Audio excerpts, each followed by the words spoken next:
Hello everybody and welcome to our latest podcast called How to Stay Married So Far.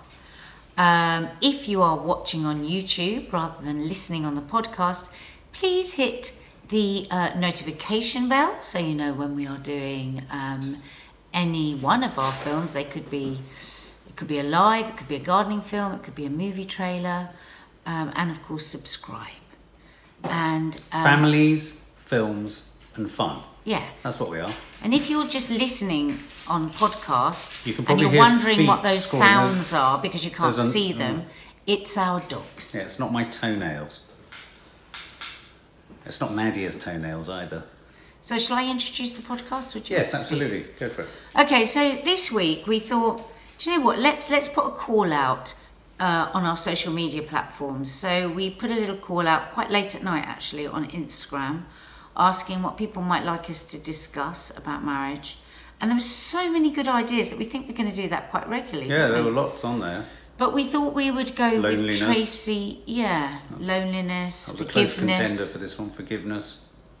Yeah, so we're going to work our way through those suggestions. But we thought tonight, because it's late at night, we would do a little chat about something Tracy Warner suggested. It's really sad actually. She said that when she was married, her husband had refused to have sex with her because she put on weight. God. We've talked about this. This has come up a number of times on Loose Women over the years. If you marry someone and you're one weight, Mm-hmm. and then you put on weight through that marriage, is that kind of a break of contract? Obviously there's different degrees, so let's just start with, say, a couple of stone. Well, I think before even getting into the whole weight thing and the break of contract, it's interesting that you say the break of contract, because I immediately try and spread it out and think, is this the only area in which you can have a change in a person? And it's not. You know, and I'm not looking to talk about the other changes, but I'm looking to compare them. And so if you would you leave someone if they went from being incredibly motivated to being, say, I don't know, lazy? Or would you leave someone if they went from being very free and easy to becoming incredibly driven and ambitious? And so, you know, those personality traits, not necessarily would you think in those terms. You'd think about this is a period in their life, this is a moment in their life, this is a Would you say that? But I don't think everybody would feel like that. I mean, if you, for instance, became 25 stone, or if I became 25 stone, I mean, where's the line? You know, I mean, as you know, I absolutely believe that yes, there are some people that are just greedy and lazy and just want to stuff their faces, but there is a huge amount of people, myself being one of them, that uses food in the way that some people would use anything to suppress their feelings. It's a kind of self-medicating. Yeah. In the past, I'm much, much better now, much, much better. But certainly in the past. In the same way I used to use alcohol. Yeah. Yeah, so I mean, when I've been fatter and I was 4.5 stone, of course you still loved me and I felt you still loved me. Yeah. But what did you, and I'm going to take a real risk here, so listeners, you're going to get something juicy here. Oh my God. What did you, and it's okay, this isn't a, does my bum look big in this? It's okay to say how you really felt. About what? You haven't asked the question. About how I felt when I put on 4 stone. I just said the question. Well, no, I know, but you've just gone into a blind male panic, fear, I mean, before, action. I mean, to be honest with you, I am sitting here, my anxiety levels are slowly increasing because this whole conversation is an absolute hornet's nest. I'd say far more for a bloke, because, you know, within it, women watching or, you know, women I know, you know, could read so much into me having any negative or pejorative sense. Well, don't worry about what people are reading. I'm not just worried tell me about it. honestly how you felt between us. Do you want me to start about when you've put on weight? Would that make it easier? Well, I think I wouldn't mind saying when I have had the periods of time where I've put on weight and I've kind of ballooned up, and you haven't said anything, and then after the event I've managed to lose it through, I don't know, fitness or some diet or whatever, and you do this thing of saying, you were quite a porker. I've never, no. But I mean, in a very said you're a porker. No, not a porker. But you'll say it in a sort words. of, you know, an affectionate way. You were. It was like a pot belly. I think I remember you saying at one point you did have a pot belly then, and you know, moments like that. It's interesting because when you hear it said retrospectively, it's far more manageable to deal with because, of course, you're coming from a position of where you're at the point that you hear it, which is like, oh, well, I'm feeling a lot better. I couldn't begin to imagine how tough it would be to be almost, say weight and having put on weight is essentially equivalent to you being at the bottom of a mountain in looking attractive and being, you know, having self-esteem and feeling attractive and all that. And someone was to say to you, you really piled it on, or you know, however sensitively. Like Tracy's husband saying to her he didn't want to have sex with her because she was too fat. Nothing about saying that is going to help you at that point. It's going to make you feel worse. The first thing I'd probably want to do is go and binge on a box of chocolates and a packet of crisps because it'd be like, well, sod it. I mean, I can't do anything to change this. So whenever you've said it, I've always appreciated the fact that you've said it after the event.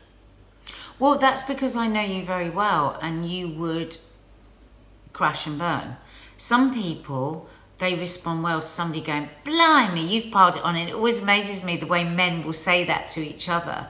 I know men who've said that in to a way women. that women would never. I know some men who would say that to women. A lot of men who would talk like that to women. Women would never say that. Would never say. No, but there's a whole other language, isn't there? That when I meet female friends, and I've heard you and your female friends talk about this, that if a bloke says, "Oh, you're looking well," that means you've lost weight, or you seem very happy, that means you've put on weight. You know, there are all these kind of euphemisms that you're kind of you know, you're dodging the issue. It's a very tender subject to tell someone genuinely what you think of their physicality. Right, so can we get on to it then? Because I've asked you the question, you have gone all the way around the house. And I've talked about my experience. Yeah, but I asked you, how did you feel, what was it like for you when I was 4 stone, heavier than I am now? The problem with all of it is that it's never sudden, is it? It's a gradual process. I've also been with you when there've been moments in your life where you've lost a lot of weight, and you know, I'm thinking around the DVD and what have you, where you'd gone down to I don't know 9.5 stone. 9.5 stone. Pardon? 9 stone 6. 9 stone 6. And I know for a fact that you looked great, but you were as mad as a box of frogs, and you weren't happy mentally. You weren't happy emotionally. I know that you've struggled with food over the years.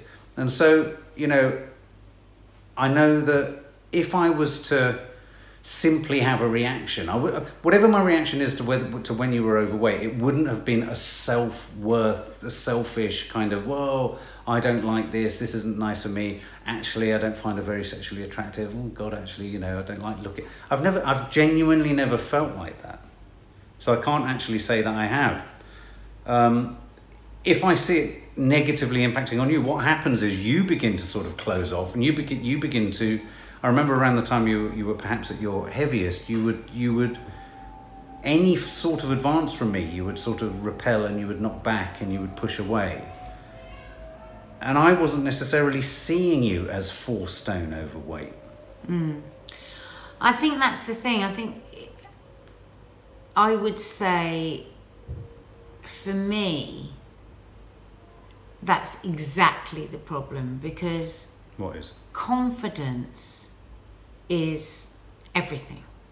When it comes to being attractive or feeling attractive, it comes down to confidence. And I actually, though I am still overweight, I'm actually very confident now, you know, and I know that is attractive. I'm actually like, you know what, this body's amazing. I've had 2 babies, I've grown them myself, I've given birth to them in this house. This is an amazing body, and I just don't want to hate it anymore. I spent too long hating it. And I think that when I'm not in that headspace, then I don't feel attractive, and then I don't want to be in any way close with somebody. And And I think a lot of people will identify with that. And I think with you, when you've put on weight, you lose your confidence. So again, it's not for me the weight. I don't have any confidence when I've lost weight. Hang on, it's not the weight that would get in the way of our relationship. I don't see the weight until you lose it. I think, oh yeah, you had to put a bit of weight on. But it's the lack of confidence. It's almost the anger. You almost get angry. And as we know, you are body dysmorphic as well, because you don't even think you're good looking or attractive. Well, no, but I don't have any, I mean, regardless of what my weight is, it's nicer when I feel like I'm losing weight. But my body dysmorphia will shift to another part of the problem. Yeah. So it will be, oh God, now I'm looking old, now I'm looking, the ratio of head shape to rest of body's screwed. You know, I can't, I mean, going back to the original question, what was there a question connected to that? Did I go off you? Is that what you're asking? Did I go off you? No, I just was asking how you felt when I put on weight, and I was saying... If I'm honest, I felt sad, because for me, if I see someone putting on a lot of weight beyond, say, what, you know, I'm a big believer in that everyone comes in different shapes and sizes, and I think there's an appropriate size for everyone that can be very different, and that can be larger, smaller, whatever. But I think for everyone, there's a point at which you can be overweight, or you can be unhappy in your weight and shape and size or fitness, whatever. And so for me, I'm not an idiot. I realise that there must be an unhappiness in you for that to happen. I suppose. Well, it's neglect, isn't it? You're not loving yourself. You're not looking after yourself. You're not eating well. You're not exercising. You're not doing that stuff. So some self-love goes out the window, and with that goes confidence, and with that goes attractiveness. So the actual fat, I mean, you know, like, you know, there could be loads of just fat here, but if it's fat and I'm still eating well, I'm exercising, and I'm thinking I'm pretty hot, that a stone or 2 stone is not the same as if you're dragging that stone or 2 stone around, stuffing your face with biscuits, feeling really sad.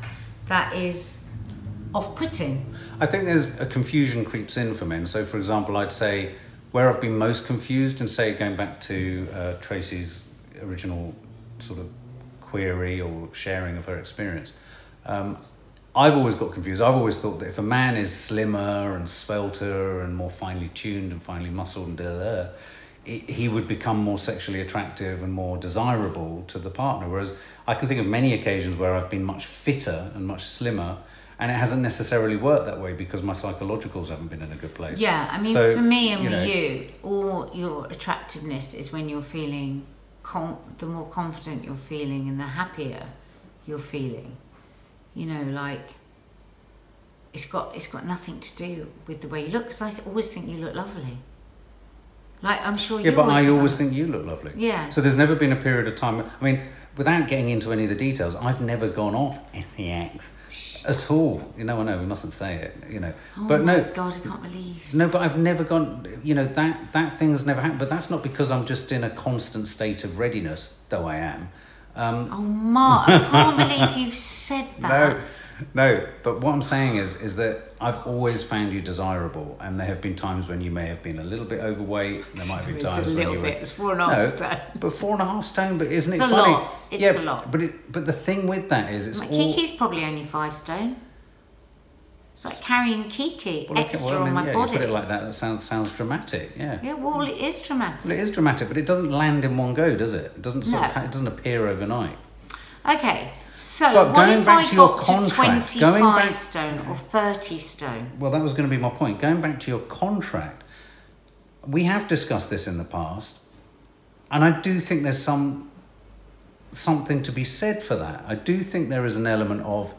Because if you were to reach 25 or 30 stone, it's not just the weight that's a problem in your relationship. It's the illness that's got you. It's something much, much bigger and much, much more profound than that. And so I would say if you're in a relationship and you are the person who seems to be spiraling out of control with your weight loss, with your weight gain, there's something afoot. I mean, there is something really afoot, and it needs to be examined. And it could well be that, forget whether the guy who doesn't fancy you so much has got a problem with it. You might have a problem with them, but your solution is to put weight on.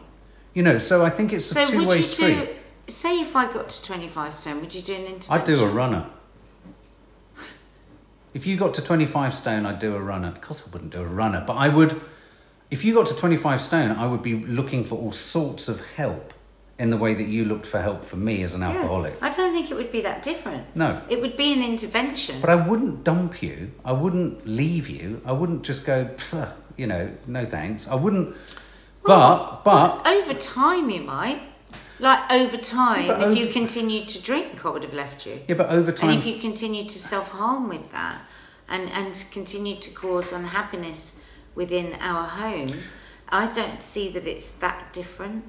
But then maybe in Tracy's situation, the stopping sleeping together was a graduated halt. You know, again, I don't think it's necessarily if anyone suddenly goes, right, I just don't find you attractive and starts having affairs. To be honest, it doesn't sound like a very nice person that just says, oh, I don't want sex with you because you've put on weight.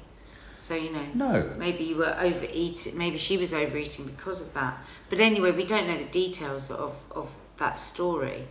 But I just think it's interesting. If you got to 25, 30 stone, for me, I would have an as serious conversation with you as I did about your drinking.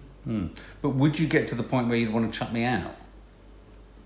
Would you want to stop the relationship? I think it would become incredibly difficult if I saw such abuse. If you're 30 stone, you're having to do a hell of a lot of damage to your body. And I think it's another really good podcast actually. What if you're a healthy person and your partner isn't? It's like I was thinking, if you've given up smoking, the person keeps smoking and smoking and smoking. I mean, I would probably try everything that I possibly could. You know me, I'd probably do food plans, I'd do the psychology, I'd suggest therapy, I'd suggest OA, I would go to the nth degree of everything. But then if still you were gorging and still self-abusing and self-medicating, it would have to come to a crunch where I would probably say that's enough is enough. And I think it should be the same with you and me. I actually do. If I got to 25, 30 stone, I think that would be a crisis in the marriage, and I think it would be fair enough to say, I can't continue. Why do you think we've got to a point where we don't have such diverging lifestyle choices? Given that we were both mad drinkers, mad smokers, you were as unfit as the next person, and suddenly we're at a point in our lives where, okay... I think we grew up. Yeah, I guess we did. Yeah, it's bloody boring, isn't it? Jesus. Oh, we could still be pretty wild. But I mean, you know, going back to, is there a point at which I would find you unattractive? Yes, there would be a point at which I would find you unattractive. What weight then? But probably around, what are you now? 10 stone, 12. I'd probably, you know, if you got to 18, 19 stone, it'd be trouble for me in the bedroom. It would be. No, well, it would. Right, yeah, okay. You are on camera. Every facial expression of trying to tell me to shut up is going to be seen, apart from everyone who's listening on iTunes. In which case, go to our YouTube channel and you can, See you my can face watch Nadia urging me to shut up because I keep mentioning... Stop it! No, but we're talking about attraction. Yeah, but let's keep with the word attraction. You know. I mean, if I went to punch your butt... if I went to pinch your butt... and it was too big to pinch, I'd notice that. So what is too big? 20 stone? It's an arbitrary figure. In terms of you, I don't know. I'd say 15, 16, 17 stone. I mean, I only in the last couple of weeks have I lost almost a stone. I've been overweight. I feel unattractive, and I felt unattractive, and I do feel it's nicer as you're losing the weight. But I don't necessarily know if that makes me more attractive. You never talk about what makes me more attractive. You just talk about my confidence is what makes me attractive, or if I'm feeling easy makes me... I don't know whether you never look at me objectively and go, oh, actually, yeah, you do look much better just physically. Oh my... I am ready to throw this camera across the... Are you serious? What? Are you serious? What? Are you saying that I never say you look attractive? No, I'm saying you say I look attractive, but I don't know whether, when I've gone to the extra lengths to look more attractive, You never comment on it then? Oh, right, I'm bloody furious now. Well, what I'm going to do is completely retract. This is a really good bit of advice for anyone, man. You know what I'm going to do now? I'm going to completely retract the daily compliments that I give you about the way that you look, so that you can notice that I give you daily compliments about the way that you look. Okay.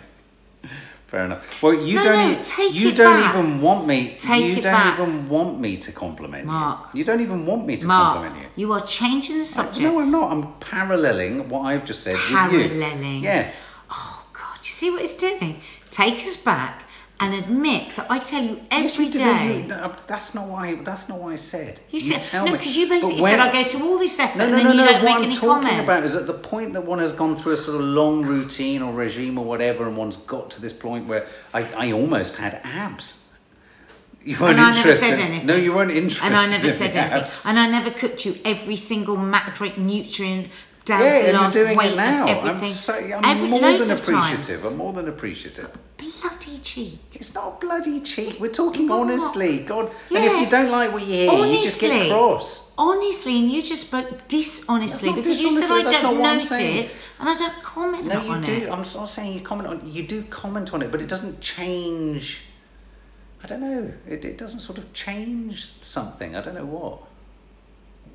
You do comment on it, of course. You comment on All right, it. so now I do comment on it because Well, yeah, only no, 3 minutes but ago I didn't never say- commented on it. I'm not letting you off the hook. Oh God! But you don't take a compliment ever. You would Now never. that's not true because You I don't work from me. really hard at You've it. got lots of people in your life who compliment you a lot, and you take it from them, but you don't take it from me. Okay. Do you? I would say that most of my life I've been appalling at taking compliments.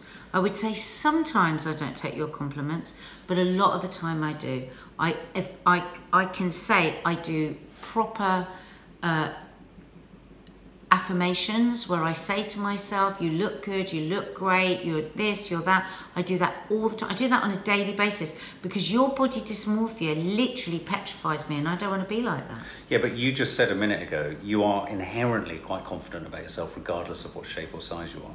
You know you're pretty. You wouldn't be part of why you're successful at what you are, not all of it. I don't but actually part think of myself as pretty. Part of what makes That's you know not part actually of what true. makes you beautiful on camera is how beautiful you are. So you know you've got a lot of people, makeup artists, wardrobe artists, producers, all us program makers who've worked with you. We all want to work with you, not just because of your personality, but also you look nice on camera. So you've got from the get-go. There's a kind of given. Hang on a thing. minute. You're talking like you don't look nice on camera. But I'm not talking about that, not looking nice on camera. I'm talking about where one's confidence comes from and the need for compliments. You get compliments about the way you look all the time. Mark, What? how many compliments do you get? I'm have not talking told about you me. all I'm the talking time, about you. All my friends think you're good looking. I'm not saying this for you to compliment me. No, but you're saying to me it's I'm easier talking- for me to feel confident No, because I get compliments. I'm Hang on, let explaining me to you finish. why you don't accept my compliments because it's like if I compliment you, it's just one or a couple of compliments happens to be from your husband in a sea of compliments. I don't think you give me that many compliments, to be honest. Well, I really don't. Well, I don't give you as many The kids will anymore. come downstairs. You'll give all the girls a compliment before we go out, but you won't give me. You just don't anymore. You don't notice. But hang on, it's easy to say that, and this happens a lot with women saying that. But that's after a time when I used to a lot and used to bat it away. So I don't. Well, fair enough, but I'm just I saying you often don't know that give you me don't compliments. feel You that think you you do, but you often don't. feel that you don't look nice and something. You come down and say I look like a bag of shit. You come down and say oh God I'm wearing this. It doesn't fit. And so it's a bloody hornet's nest as a bloke. If you're looking at yourself and you know you don't look great, and I go oh you look brilliant, you'd be like well he's talking a load of old nonsense, isn't he? Well, That's yeah, the because if I nightmare know for I men. don't look good, but I'm not Yeah, but asking you you to say often- I look good when I don't look good. I'm asking you to say I look good when I do. But I do when you do look good. Anyway, this has got very complicated. This is very We're weird. talking I about do. weight. Yeah, well, I know, but Right, so let's get back on track. So the problem is with our podcasts, every single one of them ends. well, this is why But we're that's only why- just married. That's why I do think we have appropriately titled it "We've Had to Stay Married So Far" because we lurch to one podcast from one podcast You're to right. another, don't we? We lurch. Yeah, you sound Dutch. I'm just going to go and turn the That's the flaming washing machine. Yeah, so if you're listening on podcast, that is the washing machine. If you're watching on YouTube, that is the washing machine. And Mark has just left the building to deal with it. That's a good husband. So anyway, I think we've probably reached a natural end to At this what podcast. point would you find me hideously unattractive if I was overweight and you would not even be able to bear to touch me?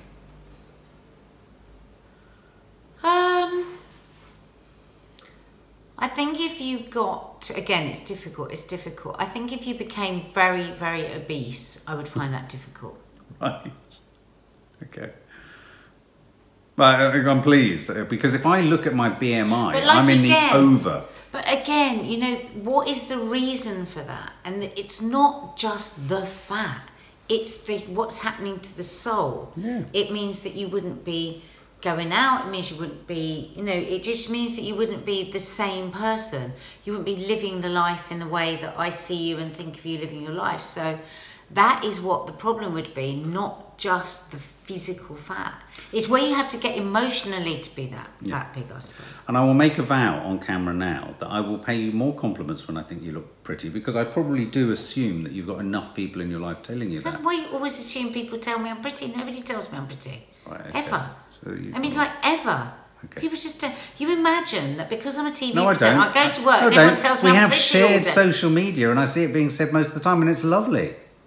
Oh my God, I don't know what to do with you. But you're How many denying- times do you're I say denying lovely facts. things to you that have been read You're on social talking- media? why- You're talking over me. You're doing it a lot. You do that a lot. You're doing it. Yeah, You but do well- it more. Okay, go on then, finish talking. No, I'd finished. Because it's happening on the podcast, it's irritating. Yeah, are you out of shot now? No, I'm leaning back. I was talking and you overlap, so you stop. No, because- you stop. Oh my God. I think we need to wrap my- this up. You have talked over me a lot on this one. Okay, but at least I haven't had a felt tip. So what I was saying was, over and over again, you get lovely comments on social media about the way you look, and you never, ever give them any validity. But if there's an unpleasant one, you tell me every time. Well, there you go. Any unpleasant So- comments, please leave them below this film on YouTube. So you And see, I'll read them out to so Nadia. you see, you do get really nice compliments, and don't I'm not assume. saying, I'm not saying that I don't. And you I was know just another. coming back to you about the fact that I don't compliment you enough. And another thing I'd like to say is, if you're married to me, why are you leaving it up to other people if you imagine that I I'm agree. going out and being told I'm no, prettier, I but agree. which I I'm did not? just say that. I did just admit that. It's a, you know, all relationships fall into shorthand equations and sort of conveniences, and that's not right. So if you feel that I'm not complimenting you enough, it's not about complimenting you just for the sake of it, but I will think about that and I will make sure that I do it more often. Thank you. And please don't call me pretty, because I'm not pretty and I don't want to be called pretty. There you go. For the Think of 3% something of men else. watching, as soon as one steps towards saying you'll do it, there's all these conditions. It's like making a cup of tea for Nadia. but I'm not pretty. She extracts That's for all of each- the that's for joy girls. out of making a cup of tea. I'm not a girl. Just say something more. Write womanly. all the comments down, and I'll say them, you know, each day. Would think of But something. then there's nothing genuine about it. Think of something else rather than pretty. There's all sorts. You know, but I'm not gonna Gorgeous, say I think I prefer. you look gorgeous. You look glamorous is crap. That's isn't it? not true. The other problem is I do hate the way you look for TV. It's a big problem because you end up looking like a sort of shiny version of Nadia, which I just don't. That's not the Nadia I met. That's not the Nadia I married. It is the shiny person. I always go out on telly always thinking, oh, Mark thinks I look disgusting. No, I don't think you look. No, but I disgusting. do. That's what I always think. I don't think you look. Because you always disgusting. say, oh, Well, I'd hate you with all We that should makeup. maybe do another podcast about what we wear and how we look. That's very different to being fat and not liking each other. But I do always think that when I go out on set, oh, Mark, if Mark sees me now, I think I look disgusting. I don't ever think you look disgusting. I sometimes think you look like a clown. But I don't think you look disgusting. I just think because I know you're wearing a costume, effectively. You're wearing a daytime costume. I mean, you know, I prefer it when I've caught Philip Schofield not wearing his suits or his shirts and he's just in his videos at home. It's just that TV thing. When you work in television, polished. I work in television, I don't see that as something to aspire to. I see it as a sort of uniform of people on telly. And so I find it, for me, it's false. And for me, and that's not that you are false. No, I You know, are- I know. But it's I get what you're fake. saying. And so for me, I see, you know, I see you as the kind of girl who kind of dresses a little bit like the female version of Johnny Depp when we used to meet and when we first met, and you're much cooler and you're all jangly and bangly and all this kind of stuff. That's the you I like. And not masses of makeup, not your hair done like sort of Margaret Thatcher. You know what I mean? Margaret I've Thatcher. seen you look like, did you see the photos of LA? You look like Kevin Keegan. Well, that was a mistake. That was a weird haircut, but I don't But within ever all look of it, like Margaret. within all of it, you look. You've said I look like Margaret You Thatcher. don't look like Margaret Thatcher. Oh my God. I need to bail out of this. I don't think this was a very good podcast. I think it was a very good podcast. I don't. I think it was quite rubbish. Why? We went off the subject. We had another argument. Well, then I stop don't think it. this is a very good marriage guidance Stop it. counsellor. Well, people are just wanting to know how the hell we've hung in there. We've only just hung in there, I'm telling you, by the skin of our teeth. So far. So bloody far. So again, guys, if you're watching on YouTube, please press the subscribe button.